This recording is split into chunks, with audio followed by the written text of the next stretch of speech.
Hi friends, എല്ലാവർക്കും എൻ്റെയും എൻ്റെ കുടുംബത്തിൻ്റെയും ഓണാശംസകൾ. അങ്ങനെ നമ്മുടെ ഇന്നത്തെ റിവ്യൂലോട്ട് കിടക്കാം. കയ്യിൽ 50 ലക്ഷം രൂപ കിട്ടിയതിൻ്റെ സന്തോഷത്തിലായിരിക്കും ശ്രുതിക്കാണെങ്കിൽ 48 ദിവസത്തെ വ്രതാണ്. അതുകൊണ്ട് തന്നെ മുട്ടയോ മീനോ അങ്ങനെയുള്ള ഒന്നും കഴിക്കാൻ പറ്റില്ല. ശ്രുതിയുടെ അച്ഛൻ ശ്രുതിക്ക് പൈസ അയച്ചതിന്റെ സന്തോഷത്തില് ചന്ദ്ര അതൊക്കെ അങ്ങ് മറക്കാണ്. അങ്ങനെ രാവിലെ മുട്ടക്കറിയൊക്കെ ശ്രുതിക്ക് വിളമ്പി കൊടുക്കുന്നുണ്ട്. മോളെ 2 മുട്ട കഴിച്ചോ. മോളവിടെ നല്ല പോലെ ജോലി ചെയ്യുന്നതല്ലേ, രാവിലെ തൊട്ട് വൈകിട്ട് വരെ നിന്നുള്ള ജോലിയാ. മോൾ ഈ 2 മുട്ടയും കഴിച്ചോ. നല്ല ആരോഗ്യം വരട്ടെ. ഈ സമയത്ത് സച്ചി പറയുന്നുണ്ട്, അമ്മയ്ക്ക് മറവിയുടെ അസുഖം ഇത്തിരി കൂടുതലാണെന്ന് തോന്നുന്നു. അവൾക്ക് മുട്ടയൊന്നും കഴിക്കാൻ പാടില്ല എന്ന് അമ്മയ്ക്കറിയില്ലേ, വ്രതാണ്. ഇനി ആ വ്രതം മുറിഞ്ഞിട്ടുണ്ടെങ്കിൽ വരാനിരിക്കുന്ന ബാക്കി പൈസ കൂടെ അമ്മയ്ക്ക് നഷ്ടാവും. അതുകൊണ്ട് വ്രതം എടുക്കുന്നതാ നല്ലത്. ഇത് കേൾക്കുമ്പോൾ ചന്ദ്ര പറയുന്നുണ്ട്, മോളെ ശ്രുതി, നീ ഈ മുട്ട കഴിക്കണ്ട. എന്താടി രേവതി, ശ്രുതി ഇവിടെ വ്രതത്തിലാണെന്ന് നിനക്കറിയില്ലേ, എന്നിട്ട് എന്താ രാവിലെ മുട്ട ഉണ്ടാക്കിയത്? അത് പിന്നെ ശ്രുതിക്ക് ഉണ്ടാക്കിയതല്ല, മറ്റുള്ളവർക്ക് ഉണ്ടാക്കിയതാണ്. ശ്രുതിക്ക് ഞാൻ ചട്നി അരച്ചിട്ടുണ്ട്. ആ മോള് ചട്നി കൂട്ടി കഴിക്കുന്ന പറഞ്ഞ് ചട്നിയൊക്കെ ഒഴിച്ചു കൊടുക്കുന്നുണ്ട് ശ്രുതിക്ക്. അതേപോലെ ശ്രുതിയുടെ മുട്ട സച്ചി എടുത്ത് കഴിക്കുന്നുണ്ട്. നീയും മുട്ട കഴിക്കാൻ പാടില്ല. ഭാര്യ വ്രതം എടുക്കുമ്പോൾ ഭർത്താവും അതേപോലെ മുന്നോട്ട് പോകണം. പൈസയൊക്കെ കിട്ടിയതിന്റെ സന്തോഷത്തില് ശ്രുതി അതിനൊന്നും മറുത്തൊന്നും പറയുന്നില്ല. അല്ലെങ്കിലും പച്ചക്കറി കഴിക്കുക ഏറ്റവും നല്ലത്. അങ്ങനെ ശ്രീകാന്ത് ചോദിക്കുന്നുണ്ട്, ഇന്നെന്താ ഏട്ടന് വല്ലാത്ത സന്തോഷാണല്ലോ, പിന്നെ സന്തോഷിക്കാതിരിക്കാൻ പറ്റുമോ? ഞാൻ സ്വന്തമായിട്ട് ബിസിനസ് തുടങ്ങാൻ പോവല്ലേ. ഇവിടെ ചിലരുടെയൊക്കെ വായടപ്പിക്കുന്ന രീതിയിൽ ഞാൻ നല്ലൊരു ബിസിനസ് തുടങ്ങും. ഇപ്പൊ എന്റെ അക്കൗണ്ടില് ലക്ഷങ്ങളാണ് കിടക്കുന്നത്. മോനെ സുധി, നീ നന്നാവുന്നത് ഇവർക്ക് ആർക്കും ഇഷ്ടപ്പെടുന്നില്ല. അതുകൊണ്ടാ ഇവരതും ഇതൊക്കെ പറയുന്നത്. എന്തായാലും ശ്രുതിയുടെ അച്ഛൻ എത്ര രൂപയെ നിനക്ക് അയച്ചു തന്നിട്ടുള്ളത്? ഇവളുടെ അച്ഛൻ വലിയ കോടീശ്വരനൊക്കെ ആയിരിക്കും, പക്ഷെ എൻ്റെ അച്ഛൻ വെറും ഒരു ബസ് ഡ്രൈവർ ആയിരുന്നു. ആ ഡ്രൈവറാണ് ഇവന് 50 ലക്ഷം രൂപ കൊടുത്തത്. അതല്ലേ വലിയ കാര്യം? എന്തിനാടാ കഴിഞ്ഞു പോയ കാര്യങ്ങൾ വീണ്ടും ഇങ്ങനെ പറഞ്ഞുകൊണ്ടിരിക്കുന്നത്? നീ മിണ്ടാതിരിക്കെ. അല്ല അച്ഛാ, ഇവൻ്റെയൊക്കെ വർത്താനം കണ്ടില്ലേ? നീ ഇനി എന്തൊക്കെ പറഞ്ഞാലും എനിക്കൊരു പ്രശ്നവുമില്ല. കാരണം ശ്രുതിയുടെ അച്ഛൻ എനിക്ക് അത്യാവശ്യം ബിസിനസ് ചെയ്യാനുള്ള പൈസ അയച്ചു തന്നിട്ടുണ്ട്. ഞാൻ പറഞ്ഞ പോലെ നല്ലൊരു ബിസിനസ് തുടങ്ങി ഞാൻ നിനക്ക് കാണിച്ചു തരാം. ഇത് കേൾക്കുമ്പോൾ സച്ചിക്കൊരു സംശയം. സച്ചി അച്ഛൻ്റെ അടുത്ത് ചോദിക്കുന്നുണ്ട്, അച്ഛാ, അച്ഛൻ എനിക്ക് കുറച്ച് പൈസ തരാമെന്ന് കരുതാ. അച്ഛൻ എൻ്റെ അക്കൗണ്ടിലോട്ടാ അതോ രേവതിയുടെ അക്കൗണ്ടിലോട്ടാ ഇടാ? നിന്റെ അക്കൗണ്ടിലോട്ട്. എന്താടാ കാര്യം? ഒന്നുമില്ല അച്ഛാ, ഞാൻ ചോദിച്ചതാ. നിന്റെ അമ്മ നിനക്ക് കുറച്ച് പൈസ തരാന്ന് വിചാരിക്കുക രേവതി. അപ്പോ ആർക്കാ പൈസ തരാ? എന്താ സച്ചിയേട്ടാ ഇങ്ങനെയൊക്കെ ചോദിക്കുന്നേ? അല്ല, നീ പറ. അത് പിന്നെ എൻ്റെ കയ്യിലല്ലേ പൈസ തരാ? ആണല്ലോ. അപ്പൊ വർഷയ്ക്ക് ഇതേപോലെ പൈസ തരാണെങ്കിൽ ആരുടെ അക്കൗണ്ടിലോട്ടാ ഇട്ട് കൊടുക്കുക? ശ്രീകാന്തിന്റെയോ വർഷയുടെയോ? അത് പിന്നെ എൻ്റെ അക്കൗണ്ടിലോട്ട് തന്നെയല്ലേ ഇട്ട് തരാ? എന്താ സച്ചി ചോദിക്കാൻ കാരണം?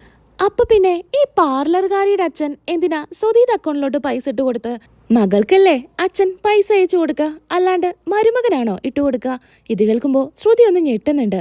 അങ്ങനെ പിന്നീട് ശ്രുതിയോട് ചന്ദ്ര ചോദിക്കുന്നുണ്ട്, അതേ മോളെ, എന്താ അങ്ങനെ ഇട്ട് കൊടുത്തേ? അത് പിന്നെ ആൻറ്റി, ശ്രുതിക്ക് ബിസിനസ് തുടങ്ങാനായിട്ടാണ് ഈ പൈസ അയച്ചു തന്നിട്ടുള്ളത്. അത് പിന്നെ എൻ്റെ അക്കൗണ്ടിലോട്ട് ഇട്ടിട്ട് അത് വീണ്ടും ഞാൻ ശ്രുതിക്ക് ഇട്ട് കൊടുക്കണം. അതൊക്കെ വലിയ റിസ്ക് അല്ലേ. അതുകൊണ്ടാണ് നേരിട്ട് തന്നെ ശ്രുതിയുടെ അക്കൗണ്ടിലോട്ട് അച്ഛൻ പൈസ ഇട്ട് കൊടുത്തത്. ഈ കാര്യത്തിന് ഇങ്ങനെ ചോദ്യം ചെയ്യേണ്ട ആവശ്യമൊന്നുമില്ല. അത് ഓരോരുത്തരുടെ പേഴ്സണൽ കാര്യമല്ലേ, അതിങ്ങനെ ചോദിക്കേണ്ട ആവശ്യമൊന്നുമില്ല. അത് പിന്നെ ഇവന്റെ ഭാര്യ വീട്ടിൽ നിന്ന് ഒന്നും കിട്ടുന്നില്ലല്ലോ, അതുകൊണ്ടാ ഇവൻ ഇത്രയും ദേഷ്യം. ഇത് കേൾക്കുമ്പോൾ രേവതിക്ക് അങ്ങ് ദേഷ്യം വരുന്നുണ്ട്. അല്ലെങ്കിലും എൻ്റെ വീട്ടിൽ നിന്ന് ഒന്നും തരില്ല എന്ന് അമ്മയ്ക്കറിയാം. അമ്മ എന്തിനാ വെറുതെ എപ്പോഴും എന്നെ ഇങ്ങനെ കുറ്റപ്പെടുത്തി സംസാരിക്കുന്നത്? പിന്നെ സച്ചിയേട്ടന് എൻ്റെ വീട്ടിൽ നിന്ന് പൈസ കിട്ടിയിട്ട് ജീവിക്കേണ്ട ആവശ്യമൊന്നുമില്ല. സ്വന്തമായിട്ട് അധ്വാനിച്ചാണ് എൻ്റെ ഭർത്താവ് ജീവിക്കുന്നത്. ഇത് കേൾക്കുമ്പോൾ ശ്രുതിക്ക് ദേഷ്യം വരുന്നുണ്ട്. ശ്രുതി ചോദിക്കുന്നുണ്ട്, അതെന്താ, ഞാൻ ഭാര്യ വീട്ടിൽ നിന്ന് പൈസ കിട്ടിയിട്ടാണ് ജീവിക്കുന്നതെന്നാണോ നീ പറയുന്നേ? അങ്ങനെയല്ല ഞാൻ പറഞ്ഞത്. ഞാൻ അമ്മ ചോദിച്ചതിനുള്ള മറുപടിയാണ് കൊടുത്തത്. ശരിയാണ്, എൻ്റെ ഭാര്യ വീട്ടിൽ നിന്ന് എനിക്കൊന്നും തന്നിട്ടില്ല. അതുപോട്ടെ, എൻ്റെ ഭാര്യ കഷ്ടപ്പെട്ട് അധ്വാനിച്ച പൈസയും കൊണ്ട് എനിക്കൊരു കാറ് വാങ്ങി തന്നിട്ടുണ്ട്. അധ്വാനിച്ച പൈസയും കൊണ്ട്. അത് നിങ്ങൾ ആരും മറക്കണ്ട. ഇത് കേട്ട് ശ്രീകാന്തും വർഷയും ഒരു ചെറു പുഞ്ചിരിയോട് കൂടി ശ്രുതിയുടെ മുഖത്തോട്ട് ഇങ്ങനെ നോക്കുന്നുണ്ട്. പിന്നീട് രവി പറയുന്നുണ്ട്, നിങ്ങൾക്ക് എല്ലാവർക്കും രാവിലെ ജോലിക്ക് പോകാനുള്ളതല്ലേ, ഭക്ഷണം കഴിക്കുമ്പോഴാണോ അങ്ങോട്ടും ഇങ്ങോട്ടും ഇങ്ങനെ സംസാരിക്കുന്നത്? വേഗം ഭക്ഷണം കഴിച്ച് എല്ലാവരും അവരുടെ ജോലിക്ക് പോകും. അങ്ങനെ ദേഷ്യത്തോടെ ശ്രുതി സച്ചിയുടെ മുഖത്തോട്ട് ഇങ്ങനെ നോക്കുന്നുണ്ട്. പിന്നീട് കാണിക്കുന്നത് ശ്രുതി ദേഷ്യത്തോടെ റൂമിൽ വന്ന് റൂം അങ്ങ് അടയ്ക്കുന്നുണ്ട്. എന്നിട്ട് ശ്രുതിയോട് ചോദിക്കുന്നുണ്ട്, നിനക്കെന്താ തീരെ വിവരമില്ലേ? നീ എന്തൊക്കെയാ അവിടെ ഇരുന്ന് സംസാരിച്ചിരുന്നത്? എന്റെ വിവരം നിനക്കറിയില്ലേ? എന്റെ സർട്ടിഫിക്കറ്റ് ഒക്കെ നീ കണ്ടതല്ലേ? എനിക്കതിലൊരു സംശയമൊക്കെ ഉണ്ട്.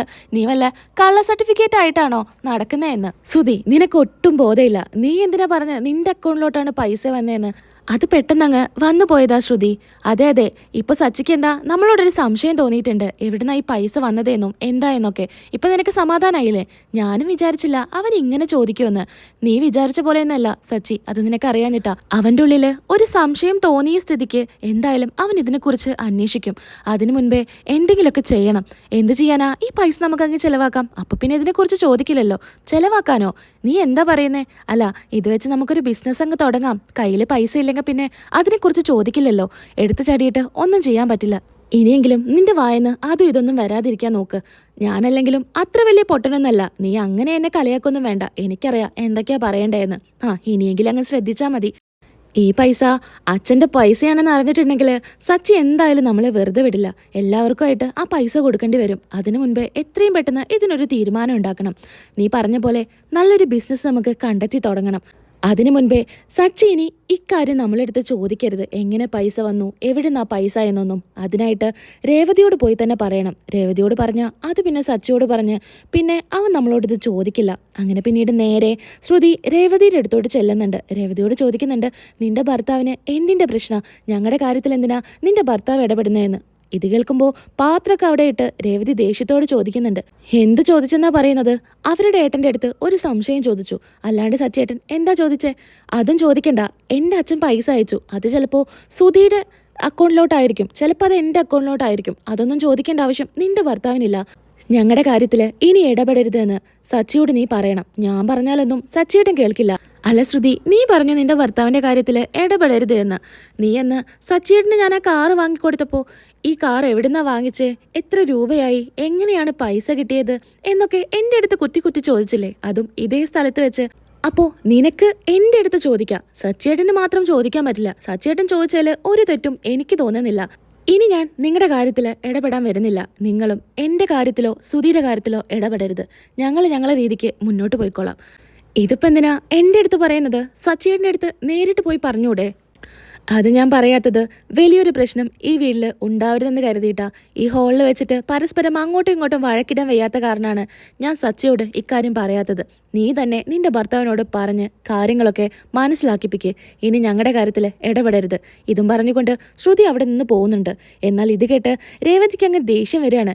അങ്ങനെ പുറത്ത് സച്ചി നിൽക്കുന്നുണ്ടായിരിക്കും, പാട്ടൊക്കെ പാടി രസിച്ച് നിൽക്കുകയായിരിക്കും. അങ്ങോട്ടേക്ക് ദേഷ്യത്തോടെ രേവതി വരുന്നുണ്ട്. ഒരൊറ്റ അടി കൊടുക്കുന്നുണ്ട് സച്ചിക്ക്. എന്താ രേവതി, എനിക്ക് വേദനിക്കുന്നുണ്ട്. നീ എന്താ കാണിക്കുന്നേ? നിങ്ങൾ എന്തിനാ ശ്രുതിയുടെയും സുധിയുടെയും കാര്യത്തിൽ ഇടപെടുന്നത്? അതും ഇതും ചോദിക്കേണ്ട ആവശ്യം എന്താ? ഞാനെന്താ ചോദിച്ചത്? എങ്ങനെയാണ് ആ പൈസ വന്നതെന്നാ? അതെന്റെ സംശയമല്ലേ? ഞാൻ അങ്ങനെ തന്നെയാ എല്ലാ കാര്യങ്ങളും മുഖത്ത് നോക്കി ചോദിക്കും. എന്നോട് അച്ഛമ്മ പറഞ്ഞിട്ടുണ്ട്, തെറ്റെവിടെ കണ്ടാലും നമ്മളത് മുഖത്ത് നോക്കി ചോദിക്കണമെന്ന്. അതുപോലെ ഞാൻ ചോദിച്ചതാ. അച്ഛമ്മ വേറൊരു കാര്യം പറഞ്ഞിട്ടുണ്ട്, കുടുംബത്തില് ഒരു പ്രശ്നമില്ലാതെ മുന്നോട്ട് പോകണമെന്ന്. അത് നിങ്ങൾ മറന്നോ? അതിനിപ്പോ ഞാൻ ഇത്ര വലിയ തെറ്റാണോ ചെയ്തത്? ഞാൻ തെറ്റാണെന്നല്ല പറഞ്ഞത്. നിങ്ങൾക്ക് അതും ഇതും പറഞ്ഞ് അങ്ങ് ഇറങ്ങിപ്പോയാൽ മതി. എന്നോടാണ് അമ്മയും ശ്രുതിയൊക്കെ വന്ന് ചോദിക്കുന്നത്. എന്താ ശ്രുതി നിന്റെ അടുത്ത് എന്തെങ്കിലും ചോദിച്ചോ? ഞാൻ പോയി ചോദിക്കാം. വേണ്ട വേണ്ട, നിങ്ങൾ അവിടെ നിൽക്ക്. ഇനി മേലാല് ശ്രുതിയുടെയോ സുധിയുടെയോ കാര്യത്തിൽ നിങ്ങൾ ഇടപെടരുത്. എനിക്കങ്ങനെ വായടച്ച് മിണ്ടാതിരിക്കാനൊന്നും പറ്റില്ല. ഞാൻ എന്തെങ്കിലും എവിടെ കണ്ട അത് മുഖത്ത് നോക്കി ചോദിക്കും. അവരുടെ പൈസ അത് അവരുടെ കാര്യമാണ്. അവരെന്താച്ചാ പൈസയും കൊണ്ട് ചെയ്തോട്ടെ. ഞാൻ എനിക്ക് വേണ്ടി മാത്രമൊന്നല്ല സുധീരുടെ അടുത്ത് പൈസയുടെ കാര്യം ചോദിച്ചത്. അച്ഛൻ്റെ പൈസ തരാനുള്ളത് അവൻ തിരികെ തരണ്ടേ? ഇതുവരെ ആ പൈസ തിരികെ തന്നിട്ടില്ലല്ലോ. ഇപ്പോഴെങ്കിലും കുറച്ചെങ്കിലും ആ പൈസ തിരികെ തന്നൂടെ? അത്രയൊക്കെ തന്നെ ഞാൻ ചോദിച്ചിട്ടുള്ളൂ. എന്നാ ഇനി നിങ്ങൾ അക്കാര്യം ചോദിക്കണ്ട. നിങ്ങൾക്ക് ശരിയേതാ തെറ്റേതാ ഒന്നും അറിയില്ല. ഓഹോ, അപ്പോൾ ഇനി നീ ഒരു ചോദ്യപേപ്പർ ഉണ്ടാക്ക്. അതിൽ ശരിയേതാ തെറ്റേതാണെന്നൊക്കെ ഞാൻ കണ്ടുപിടിക്കാം. വേണമെങ്കിൽ എൻ്റെ പുറത്ത് എഴുതിക്കോ. ഇതാ എൻ്റെ പുറത്ത് ചോദ്യങ്ങളൊക്കെ എഴുത്. പിന്നെ ഞാൻ ഉത്തരം നിൻ്റെ അടുത്ത് പറയാം. ഇത് കേൾക്കുമ്പോൾ രേവതിക്ക് അങ്ങ് ചിരി വരികയാണ്. ചിരി അടക്കി പിടിക്കുമ്പോൾ സച്ചി പറയുന്നുണ്ട്, അങ്ങനെ ചിരി അടക്കി പിടിക്കണ്ട. ഞാൻ ചിരിച്ചിട്ടൊന്നുമില്ല. ആര് പറഞ്ഞു? ഒരു കാര്യം അടക്കി പിടിക്കാൻ പറ്റില്ല. ഇമോഷൻസൊക്കെ പുറത്ത് വരാനുള്ളതാ. നീയേ ഈ ടൂൾസൊക്കെ ഉള്ളിൽ കൊണ്ടുവയ്ക്ക്, ഞാൻ പോവാ. അങ്ങനെ ടൂൾസ് എടുക്കാൻ നേരത്ത് നമ്മുടെ രേവതി പൊട്ടിച്ചിരിക്കുമ്പോൾ സച്ചി വീണ്ടും വന്ന് രേവതിയെ നോക്കുന്നുണ്ട്. ഇപ്പൊ ചിരിച്ചോലോ? ഞാൻ ചിരിച്ചിട്ടൊന്നുമില്ല. അങ്ങനെ രണ്ടുപേരും പരസ്പരം ചിരിച്ചുകൊണ്ട് രേവതി ഉള്ളിലോട്ടും സച്ചി കാറുമായിട്ട് സവാരിക്കും പോകുന്നുണ്ട്. പിന്നീട് കാണിക്കുന്നത് ശ്രുതിയും മീരയും കൂടെ ഇക്കാര്യങ്ങളൊക്കെ ഇങ്ങനെ സംസാരിക്കുകയാണ്. അപ്പം എന്തായാലും നിന്റെ പ്രശ്നങ്ങളൊക്കെ തീർന്നല്ലോ, ആ പൈസ കിട്ടിയല്ലോ. അവള് നമ്മൾ വിചാരിച്ച പോലെയൊന്നല്ല, ഭയങ്കര പ്രശ്നക്കാരിയാ. എന്തൊക്കെയാണ് ഈ പൈസ കിട്ടുന്നതിന് മുൻപേ അവള് പറഞ്ഞെന്നറിയോ? നിന്നേക്കാ വലിയ പ്രശ്നക്കാരിയോ? നീയോ അതുപോലൊക്കെ തന്നെയല്ലേ? ഇപ്പൊ തന്നെ നീ ചെയ്യുന്നത് വലിയ തെറ്റല്ലേ? ആ പൈസ ശരിക്കും നിന്റെ അമ്മായച്ചന് കൊടുക്കാനുള്ളതാ. അത് നീ എടുത്തില്ലേ? അതിനി അവരറിഞ്ഞിട്ടുണ്ടെങ്കിൽ അടുത്ത പ്രശ്നമായി. നിനക്കൊരു കാര്യം അറിയോ, ഇപ്പം എൻ്റെ കയ്യിലൊരു മുറിയുണ്ട്. അപ്പം അതിനുള്ള മരുന്ന് ഞാൻ ഇപ്പം തന്നെ വെക്കും. അല്ലാതെ ഇനി ഭാവിയിൽ എൻ്റെ കയ്യിലോ കാലിലോ ഒരു മുറിയാവും, അപ്പം ആ മരുന്ന് വെക്കാം എന്നൊന്നും കരുതി അത് ഞാൻ എടുത്തു വെക്കില്ല. അതുപോലെ തന്നെയാ ഇനി അപ്പം അങ്ങനെ ഒരു പ്രശ്നം വരികയാണെങ്കിൽ അതും ഞാനങ്ങ് നേരിടും. ഈ സമയത്ത് അങ്ങോട്ടേക്ക് പി എ വരുന്നുണ്ടായിരിക്കും. പി എ കാണുമ്പോൾ മീര പറയുന്നുണ്ട്, ഇതാ ഈ പ്രശ്നം നിന്റെ ജീവിതത്തിൽ നിന്ന് ഒരിക്കലും പോവില്ല. ആ കല്യാണി നിന്നെ തെരഞ്ഞ് ഇറങ്ങിയതാ ഞാൻ. ഞാൻ നിന്റെ അടുത്ത് പറഞ്ഞല്ലോ എൻ്റെ കല്യാണമാണ്, അതുകൊണ്ട് എനിക്ക് 1,00,000 രൂപ വേണം. അതെനിക്ക് പെട്ടെന്ന് കിട്ടിയേ പറ്റൂ. ഞാൻ പറഞ്ഞല്ലോ എൻ്റെ കയ്യിൽ പൈസ ഇല്ല. ഞാൻ തന്നെ പാർലർ ഒരാൾക്ക് കൊടുത്ത് അവിടെ വെറും ജോലിക്കാരിയായിട്ട് നിൽക്കുക. അതൊന്നും എനിക്കറിയേണ്ട ആവശ്യമില്ല. നിന്റെ കഷ്ടപ്പാടും കാര്യങ്ങളൊന്നും എന്നോട് പറയണ്ട. എൻ്റെ കല്യാണ, അതിന് എനിക്ക് ആ പൈസ കിട്ടിയേ പറ്റൂ. നിനക്കൊക്കെ ആര് പെണ്ണു തരാനാടാ? ഇപ്പം തന്നെ നിന്റെ മൂക്കിൽ പല്ല് മുളച്ചു. നീ എന്തിനാ കല്യാണി എപ്പോഴും ഈ നെഗറ്റീവ് പറയുന്നവളെ കൊണ്ട് നടക്കുന്നത്? ഞാൻ പറഞ്ഞല്ലോ എൻ്റെ കയ്യിൽ നിനക്ക് തരാനുള്ള പൈസ ഇല്ല. അതൊന്നും പറഞ്ഞിട്ട് എനിക്ക് കാര്യമില്ല കല്യാണി. നീ നിന്റെ ഭർത്താവിൻ്റെ അടുത്തും വീട്ടുകാരുടെ അടുത്തും ഒളിപ്പിച്ചു വെച്ച എല്ലാ സത്യവും ഞാൻ വന്നങ്ങ് പറയും. അപ്പം പിന്നെ നിന്റെ ജീവിതം ഇല്ലാതാവും. അത് നീ മറക്കണ്ട. നിനക്ക് നാളെ ഒരു ദിവസത്തെ സമയം ഞാൻ തരും. അതിൻ്റെ ഉള്ളിൽ എനിക്ക് 1,00,000 രൂപ തന്നിട്ടില്ലെങ്കിൽ ഞാനങ്ങ് വരും നിന്റെ വീട്ടിലോട്ട്. എല്ലാ കാര്യങ്ങളും ഞാനങ്ങ് പറയും. അത് നീ മറക്കണ്ട. എന്നാൽ ശരി, ഞാൻ പോവാ. പോട്ടെ വായാടി പോടാ എന്ന് മീര പറയുന്നുണ്ട്. അങ്ങനെ പിന്നീട് മീര ചോദിക്കുന്നുണ്ട്, ഇനി നീ ഇവന് കൊടുക്കാനുള്ള 1,00,000 രൂപ എങ്ങനെ കൊടുക്കാനാ? അത് പിന്നെ സുധിയുടെ കയ്യിലുണ്ടല്ലോ. സുധിയോട് എന്തെങ്കിലും പറഞ്ഞ് അതിൽ നിന്ന് 1,00,000 രൂപ വാങ്ങിക്കണം. അല്ലെങ്കിലേ ആ നീലിമയെ അവൻ ഇപ്പോഴും വെറുക്കുന്നത് അവനെ ചതിച്ച കാരണം. ഇനി ഞാനും അവനെ ചതിക്കുകയാണെന്ന് അറിഞ്ഞു കഴിഞ്ഞാൽ ഇനി എന്നെയും വെറുക്കും എന്നാണ് എനിക്ക് പേടി. ഈ ഒരു കള്ളം മാത്രം ഞാൻ അവൻ്റെ അടുത്ത് പറയും. എന്നിട്ട് ആ പൈസ എങ്ങനെയെങ്കിലും വാങ്ങി ഇവന് കൊടുക്കണം. അല്ലെങ്കിൽ എൻ്റെ ജീവിതം ഇല്ലാതാവും. അങ്ങനെ സുധീയുടെ അടുത്തോട്ട് ചെല്ലുന്നുണ്ട്. സുധിയാണെങ്കിൽ ഫോണിൽ എന്തൊക്കെയോ നോക്കുന്നുണ്ട്. എന്താ സുധി, നീ ഇത്ര കാര്യമായിട്ട് ഫോണിൽ നോക്കുന്നത്? അതല്ല, ഈ ലോകത്തിലെ കോടീശ്വരന്മാരുടെ കാര്യങ്ങളൊക്കെ ഞാനൊന്ന് സെർച്ച് ചെയ്യായിരുന്നു. എങ്ങനെയാണ് അവർ ബിസിനസ് നടത്തി വലിയ നിലയിലെത്തിയെന്ന്. അത് നോക്കിയാൽ നമുക്കും ആ രീതിയിൽ ബിസിനസ് കൊണ്ടുപോകാമല്ലോ. നീ മറ്റുള്ളവരെ കണ്ട് ഒന്നും തുടങ്ങാൻ നിൽക്കരുത്. നമ്മൾ വിജയിക്കില്ല. നമ്മൾ എന്താണോ എന്ന് നമ്മൾ തന്നെ കാണിക്കണം. അല്ലാണ്ട് ആരെയും നോക്കി നീ പഠിക്കരുത്. ശ്രുതി, എൻ്റെ കൂടെ പാർക്കിലുണ്ടായിരുന്ന ഒരു ഫ്രണ്ടില്ലേ, അവന് എൻ്റെ അടുത്തൊരു ബിസിനസ്സിൻ്റെ കാര്യം പറഞ്ഞു. നീ അവനുമായിട്ടുള്ള കൂട്ടുകെട്ട് ഇതുവരെ വിട്ടില്ലേ? അതൊന്നും വേണ്ട. അതല്ല, അവൻ പറഞ്ഞത് പലിശയ്ക്ക് പൈസ കൊടുക്കുക എന്നാ. ശ്രുതി, നമ്മൾ വിചാരിക്കുന്ന പോലെയൊന്നും തിരിച്ച് നമുക്ക് പൈസ കിട്ടില്ല. നമ്മൾ പലിശയ്ക്ക് കൊടുക്കുന്ന പൈസ തിരിച്ചു തരുമെന്ന് ഒരു ഉറപ്പുമില്ല. അതുകൊണ്ട് അതൊന്നും നമുക്ക് വേണ്ട. അതല്ല, അത് നല്ല കാര്യമാണെന്ന് അവൻ പറഞ്ഞതാ. അപ്പൊ പിന്നെ ശ്രുതി മനസ്സിൽ ചിന്തിക്കുന്നുണ്ട്, ഇത് തന്നെ നല്ല ഐഡിയ. ഈ സമയത്ത് ഇവൻ്റെ അടുത്ത് ചോദിക്കാം. അല്ല, കുഴപ്പമൊന്നുമില്ല, പക്ഷേ തിരിച്ചു കിട്ടുന്ന ഉറപ്പുള്ളവർക്ക് മാത്രം പൈസ കൊടുക്കണം. നീ ഒരു കാര്യം ചെയ്യേ, 1,00,000 രൂപ എനിക്ക് താ. നിനക്ക് തരാനോ? നിനക്കെന്തിനാ 1,00,000 രൂപ? എനിക്ക് നീ പലിശയ്ക്ക് തന്നാ മതി. എനിക്കും ലോൺ അടയ്ക്കാനും കുറേ കാര്യങ്ങളും ഉണ്ട്. അതൊക്കെ തീർന്നു കഴിഞ്ഞാൽ ഞാനൊന്ന് റിലാക്സ് ആവും. അപ്പോൾ പിന്നെ നമുക്ക് നല്ല ബിസിനസ് തുടങ്ങാനുള്ള ഐഡിയ ഒക്കെ എൻ്റെ മനസ്സിൽ വരും. അതുകൊണ്ട് നീ എനിക്ക് 1,00,000 രൂപ താ. നിനക്ക് ഞാൻ പൈസ തരും, പക്ഷെ അതല്ല, നീ തന്നെ പറഞ്ഞു പലിശയ്ക്ക് കൊടുക്കണ്ടായെന്ന്. ഇപ്പൊ നീ തന്നെ എൻ്റെ അടുത്ത് ചോദിക്കുന്നോണ്ട് ചോദിച്ചതാ. എന്നാ എനിക്ക് പൈസ വേണ്ട. അയ്യോ ശ്രുതി, നീ ദേഷ്യപ്പെടാൻ വേണ്ടി ഞാൻ പറഞ്ഞതല്ല. ശ്രുതി, ഞാൻ ദേഷ്യപ്പെട്ടതൊന്നുമല്ല. ഞാൻ നിന്റെ അടുത്ത് പറഞ്ഞതാ. നീ എനിക്ക് പലിശയ്ക്ക് തരുകയാണെങ്കിൽ ഞാൻ നിനക്കതിൻ്റെ ഇൻട്രസ്റ്റ് തരാലോ. നീ എനിക്ക് 1,00,000 രൂപ തന്നാൽ നിനക്ക് ഞാൻ 2% പലിശ അങ്ങ് തരും. അങ്ങനെ ഫോൺ എടുത്ത് സുധിയുടെ ഫോണിക്ക് 2,000 രൂപ അയച്ചു കൊടുക്കുന്നുണ്ട്. വന്നോ, നിന്റെ അക്കൗണ്ടിലോട്ട് പൈസ വന്നോ നോക്ക്. വന്നു, 2,000 രൂപ വന്നിട്ടുണ്ടല്ലോ. ഇനി നീ എനിക്ക് 1,00,000 രൂപ ഇങ്ങോട്ട് അയക്ക്. ഞാൻ അയച്ചിട്ടുണ്ട്. ഇപ്പം നിനക്ക് 2,000 രൂപ ഇൻട്രസ്റ്റ് കിട്ടിയില്ലേ? അപ്പം നിനക്കിപ്പോൾ ലാഭം കിട്ടിയത് എത്രയാ? 2,000 രൂപ. ഇത് കൊള്ളാലോ. അപ്പം പിന്നെ പലിശയ്ക്ക് കൊടുക്കല്ലേ നല്ലത്? അയ്യോ, അങ്ങനെയല്ല ഞാൻ പറഞ്ഞത്. വിശ്വസിക്കാൻ പറ്റുന്നവർക്ക് കൊടുക്കണം. തിരിച്ചു തരുമെന്ന് ഉറപ്പുള്ളവർക്ക് കൊടുക്കണം.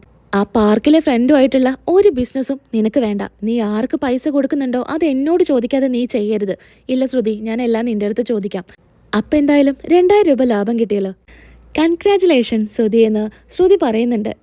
നീയാണ് എൻ്റെ ഫസ്റ്റ് കസ്റ്റമർ എന്ന് പറഞ്ഞ് നമ്മുടെ ശ്രുതിയെ അങ്ങ് ചേർത്ത് പിടിക്കുന്നുണ്ട്. അവിടെ വെച്ച് എപ്പിസോഡ് അവസാനിക്കുകയാണ്. ഈ എപ്പിസോഡിൻ്റെ കണ്ടിന്യൂ ആയിരിക്കും കേട്ടോ വൈകിട്ട് വരുന്ന വീഡിയോ. വൈകിട്ട് 4:30 കൂടി നമ്മൾ വീഡിയോ അപ്ലോഡ് ചെയ്യുന്നതായിരിക്കും. അപ്പോൾ നമ്മുടെ വീഡിയോ നിങ്ങൾക്ക് ഇഷ്ടപ്പെടുന്നുണ്ടെങ്കിൽ ലൈക്ക് ചെയ്യാനും ഷെയർ ചെയ്യാനും കമൻറ്റ് ചെയ്യാനും സബ്സ്ക്രൈബ് ചെയ്യാനും മറക്കരുത്. അടുത്ത വീഡിയോയിൽ നമുക്ക് വീണ്ടും കാണാം. അതുവരേക്കും എൻ്റെ എല്ലാ കൂട്ടുകാർക്കും ടാറ്റാ.